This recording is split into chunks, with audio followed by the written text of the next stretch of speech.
Pessoal, esse é um vídeo especial sobre o tema inovação, diante de um post que eu fiz no dia 1º de fevereiro, agora de 2020, sobre uma citação que a Forbes Brasil fez a uma frase de um empresário brasileiro chamado João Apolinário.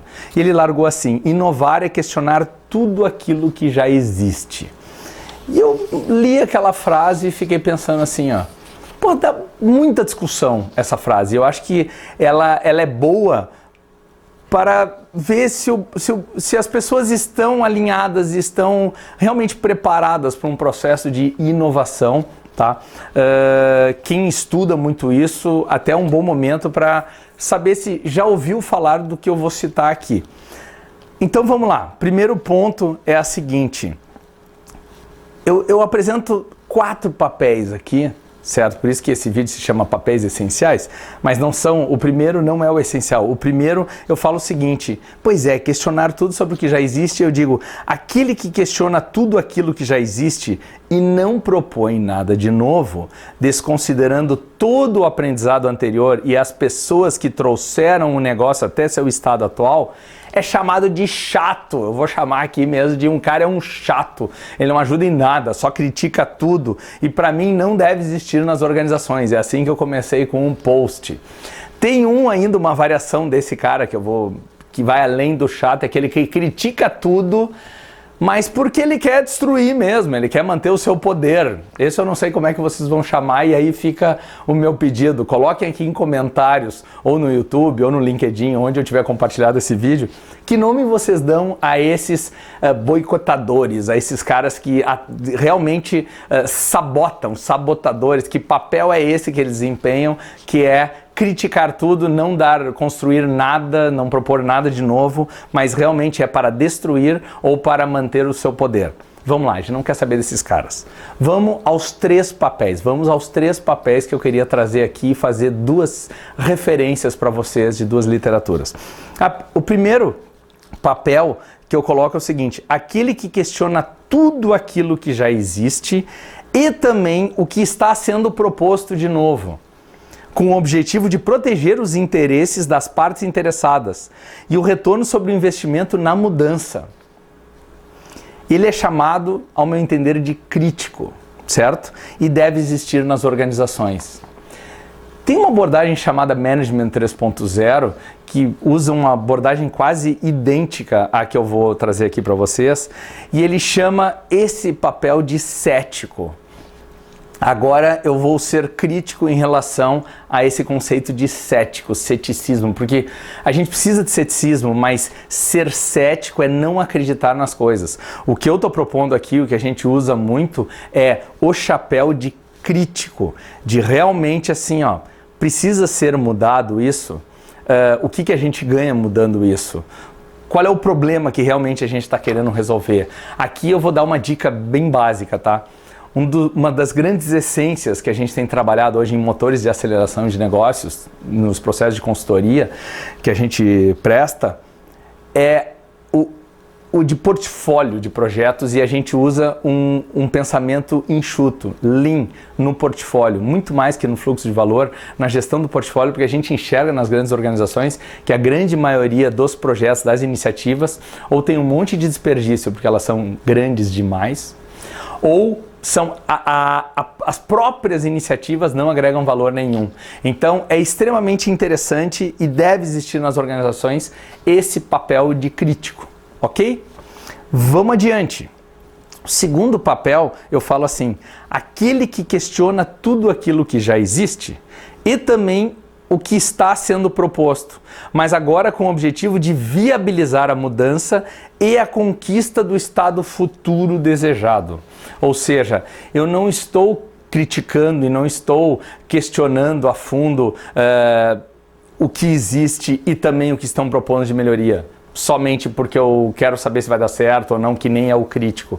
Eu realmente faço isso para aprender, para tentar viabilizar o que o terceiro papel que eu vou mostrar agora. Desconsiderem aquele primeiro, tá, do chato, que era uma brincadeira. O terceiro papel que eu vou mostrar aqui apresenta para esse outro aqui, que é um chapéu do realista, que é tornar real, implementar, tornar uma verdade, viabilizar. Então vem viabilizar economicamente, tecnicamente a solução do problema. Os realistas precisam existir nas organizações, senão também não vai funcionar. Certo? Concordam com isso? Vamos para o terceiro papel sério, tá? Por fim, aquele que questiona tudo aquilo que já existe, pois vislumbra um estado futuro desejado, que alavanca a percepção de valor de todas ou determinadas partes interessadas. Na minha opinião, ele é chamado de visionário. O realista, que eu falei anteriormente, também tem no Management 3.0 nessa abordagem, e é com o mesmo nome. Agora que quando eu falo de visionário, eles usam um termo chamado criador ou o sonhador, certo? Sonhador vai ter tudo a ver com outro modelo que eu vou citar aqui, tá? No final agora desse vídeo, mas eu tenho preferido a palavra visionário porque para mim tem muito a ver com o termo líder visionário. A gente precisa de líderes que construam cenários desejados, ou seja, que inspirem a mudança em direção a, pelo que realmente se quer, e não afastar-se de problemas e só ficar mostrando riscos e estamos tendo perdas e coisas do tipo. Não que não seja necessário esse, mas a gente deixa para o crítico fazer isso. O sonhador, ele tem que ser foco em cenário estado desejado. O meu desafio que eu coloco no post para encerrar com essa questão do post e ir para as dicas de leitura é: poucos gestores perceberam que a inovação se torna uma realidade quando orquestramos em um ou mais indivíduos estas características pessoais de visionário, realista e crítico. E aí eu falo assim, respeitando esta sequência de atuação. Agora vem um ponto que eu gostaria de saber de vocês, se vocês já tinham se dado conta disso, que é o seguinte: o processo criativo e nossas inovações, todos os nossos processos de inovação, eles dependem dos visionários, que construam cenários desejados, que enxerguem muito além do que o mundo mediano, vamos dizer assim. O mediano que eu quero dizer é que está acostumado com aquela vida, o status quo da organização, do ambiente de negócios, da vida cotidiana.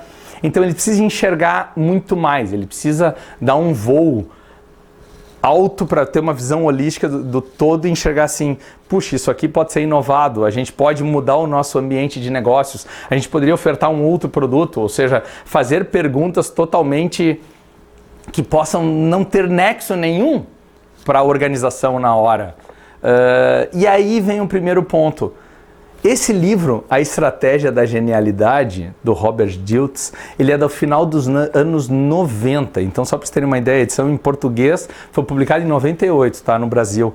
E ele mapeia, é um conjunto de 3 livros, e esse que eu estou na mão, ele modela Aristóteles, Sherlock Holmes, Walt Disney e Mozart.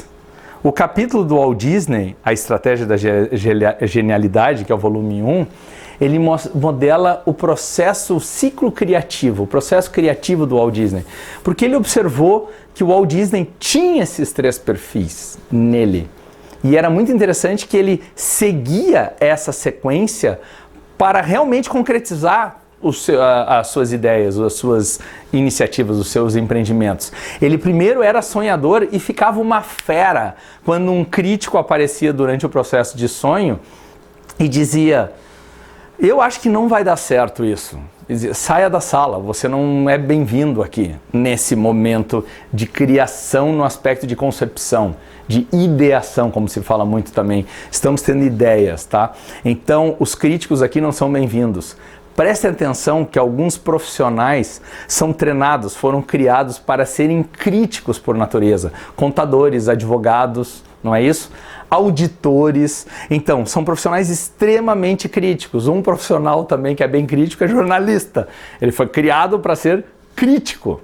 E ele tem dificuldade, às vezes, de ser trazido para um ambiente de inovação, na parte de ideação, de sonho, se permitir sonhar. Certo? O Walt Disney tinha esse chapéu muito claro. E quando ele saía desse chapéu e botava outro chapéu, que era o de realista, era interessante porque assim, o sonho já foi. Agora nós temos que viabilizar esse projeto. Nós temos que entender assim, ó, é tecnicamente viável? Dá para fazer? Não, ainda não. Vamos desenvolver tecnologia para isso? É economicamente viável? Pode dar retorno de investimento ou não? Será mais investimento? Então, eu precisava ter esse aspecto todo aqui do processo criativo e de inovação, de tornar viável o sonho. E ele tinha isso muito claro. Então ele criticava quem continuava sonhando e ainda criticava os críticos que chegavam nesse momento, porque os críticos tendem a, de novo, a cortar as ideias, cortar análises, porque assim, não vai dar certo, sempre foi assim. A gente começa a ver que críticos, que é o terceiro que eu vou falar agora, ele também tinha esse chapéu de crítico, só que ele usava isso na hora certa, ou seja, depois que ele até tem a viabilidade ou inviabilidade técnica e econômica do seu projeto, ele chegava e dizia assim, numa outra reunião, num outro contexto, ele dizia, não é momento de investir nisso. Acho que o nosso público não vai querer, não temos dados e fatos suficientes para tomar essa decisão e fazer esse investimento. Ou seja, ele era o crítico, não no aspecto de destruição, não no aspecto de não acredito em nada que foi feito antes, no aspecto de proteção dos interesses de todas as partes interessadas. Então aqui vem um ponto assim, ó, crítico, nova economia digital, esteja baseado muito em dados e fatos. Não critique só por achismos, só porque sempre foi assim. Vocês perdem uma grande chance de inovação e, principalmente, foquem de fora para dentro, foquem no cliente, foquem no mercado as suas ideias.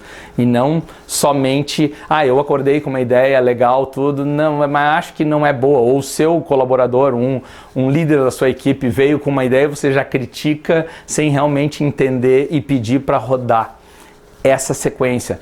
Então assim, ó, Management 3.0 se baseia num trabalho de Peter Kruse, que é um professor, se não me engano, já é falecido, tá? Um alemão que trabalhou muito com isso em psicologia comportamental, organizacional, e eles montaram essa estrutura mesma, muito parecida, o sonhador, que nem é do trabalho do Dilts, que ele fala do sonhador, do realista e do crítico.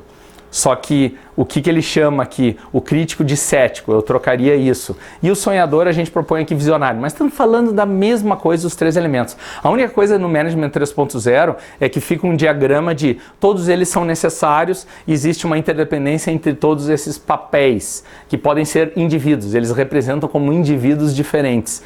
No trabalho do Dilts, ele mostra assim, Walt Disney tinha esses três na sua mente. E aí vem o meu grande desafio. Será que líderes de inovação conseguem ter esses três papéis, essas três características na sua competência? Conseguem? O que impede eles de desenvolverem essa competência? De realmente entender que eu estou numa reunião agora de Inception e eu vou botar o chapéu do sonhador, eu vou para uma reunião de planning, de análise e eu vou botar o de realista, eu estou numa review, eu estou numa retrospective e eu estou com o chapéu de crítico.